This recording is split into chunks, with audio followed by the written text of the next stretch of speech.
இயேசு கிறிஸ்துவின் இனிய நாமத்தில் வாழ்த்துக்கள். யோபு 23ஆம் அதிகாரத்தில் 3ஆம் வசனத்திலே யோபு இப்படியாய் சொல்லுகிறார், நான் அவரை எங்கே கண்டு சந்திக்கலாம் என்பதை அறிந்தால் நலமாயிருக்கும். அப்பொழுது நான் அவர் ஆசனத்துக்கு முன்பாக வந்து சேர்ந்து என் நியாயத்தை அவருக்கு முன்பாக வரிசையாய் வைத்து காரியத்தை ரூபிக்கும் வார்த்தைகளால் என் வாயை நிரப்புவேன். அவருடைய மறுமொழிகளை நான் அறிந்து அவர் எனக்கு சொல்வதை உணர்ந்து கொள்ளுவேன் என்று சொல்கிறார். இங்கே ஆண்டவரை சந்திக்கும்படியாக அவருடைய பிரசன்னத்தை இழந்ததை உணர்ந்து கதறுகிற ஒரு யோபுவினுடைய வார்த்தைகளை நாம் இங்கே பார்க்கிறோம். யோபுனுடைய வாழ்விலே தன்னுடைய பிள்ளைகளை இழந்திருக்கிறார், சொத்து சுகங்களை இழந்திருக்கிறார், சரீரத்தினுடைய சுகங்களை இழந்திருக்கிறார். இவைகளை குறித்து அழுத்தமாய் அநேக இடங்களிலே அவர் பேசாவிட்டிலும் கூட அவர் தேவனுடைய பிரசன்னத்தை இழந்ததை, தேவனுக்கும் தனக்கும் இருந்த ஒரு தொடர்பு துண்டிக்கப்பட்டது போன்ற ஒரு நிலைமையை உணர்ந்தவராக இங்கே ஒரு காரியத்தை சொல்லுகிறதை பார்க்கிறோம். நான் அவரை எங்கே கண்டு சந்திக்கலாம் என்று சொல்லுகிற ஒரு காரியத்தை இங்கே சொல்லுகிறதை பார்க்கிறோம். இன்றைக்கு ஆண்டவரை அறிந்து கொண்டேன் என்று சொல்லுகிற நாம், கிறிஸ்தவர்கள் என்று சொல்லுகிற நாம், தேவனோடு கூட நடக்கிறோம் என்று சொல்லுகிற நாம், நம்முடைய வாழ்க்கையில் இப்படிப்பட்ட வாஞ்சைகள் காணப்படுகிறதா என்று நாம் ஆராய்ந்து பார்க்க கடமைப்பட்டிருக்கிறோம். யாத்ராகமம் 33ஆம் அதிகாரத்திலே கர்த்தர் மோசேயை நோக்கி இப்படியாய் சொல்கிறார், நீ எகிப்து தேசத்திலிருந்து அழைத்து கொண்டு வந்த ஜனங்கள் இவ்விடத்தை விட்டு புறப்பட்டு உன் சந்ததிக்கு கொடுப்பேன் என்று நான் ஆபிரகாமுக்கும் ஈசாக்குக்கும் யாக்கோபுக்கும் ஆணையிட்டு கொடுத்த பாலும் தேனும் ஓடுகிற தேசத்துக்கு போங்கள்.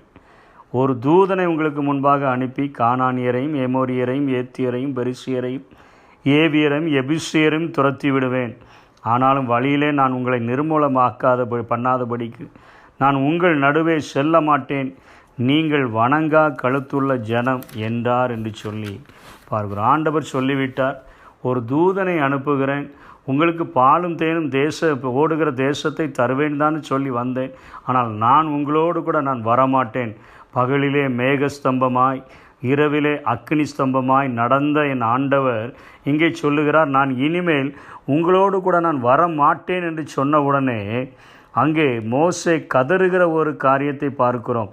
அந்த அதிகாரத்தில் யாத்ராகமம் 33:15 அவர் சொல்லுகிறார், அப்பொழுது அவன் அவரை நோக்கி, உம்முடைய சமூகம் என்னோடு கூட செல்லாமற் போனால் எங்களை இவ்விடத்திலிருந்து கொண்டு போகாதீரும். எங்களுக்கு ஆசீர்வாதங்கள் முக்கியமல்ல, பாலும் தேனும் ஓடுகிற தேசம் எங்களுக்கு முக்கியமல்ல, ஒரு தூதன் நடத்துகிற ஒரு காரியம் எங்களுக்கு முக்கியமல்ல. ஆண்டவரே, உம்முடைய பிரசன்னம் இல்லாத ஒரு இடத்துக்கு நீங்கள் எங்களை கொண்டு போக வேண்டாம் என்று சொல்லி மோசே கதறுகிற ஒரு காரியத்தை பார்க்கிறோம். அவரும் இங்கே யோபுவை போல தான் சொல்லுகிறார், ஆண்டவரே நான் உம்மை அறிய வேண்டும். 11ஆம் வசனத்தில் ஆண்டவர் அவனிடத்தில் ஒரு சிநேகிதனிடத்தில் பேசுகிறது போல பேசுகிறார்.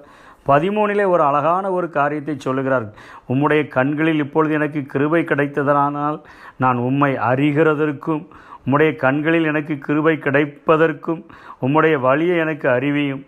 இந்த ஜாதி உம்முடைய ஜனமென்று நினைத்தருளும் என்று ஜெபம் பண்ணுகிறார். அங்கே ஆண்டவர் தன்னை அவருக்கு வெளிப்படுத்துகிறதை பார்க்கிறோம்.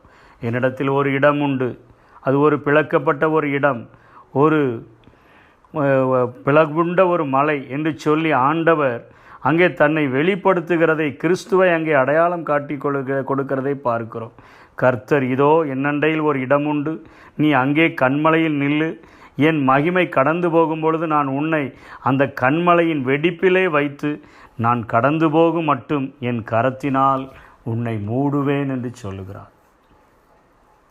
அங்கே ஜனங்கள் தாகத்தோடு கூட இருக்கும் பொழுது கண்மலையை பிளந்து தண்ணீரை வர வைத்த என் ஆண்டவர், கிறிஸ்துவுக்கு அடையாளமான இந்த கண்மலை, அந்த கண்மலையின் வெடிப்பிலே உன்னை நான் வைத்து கரத்தினால் மூடுகிற ஒரு வாழ்க்கையை உனக்கு நான் தருவேன் என்று சொல்லுகிற ஒரு காரியத்தை சொல்லி கொடுக்கிறதை பார்க்கிறோம்.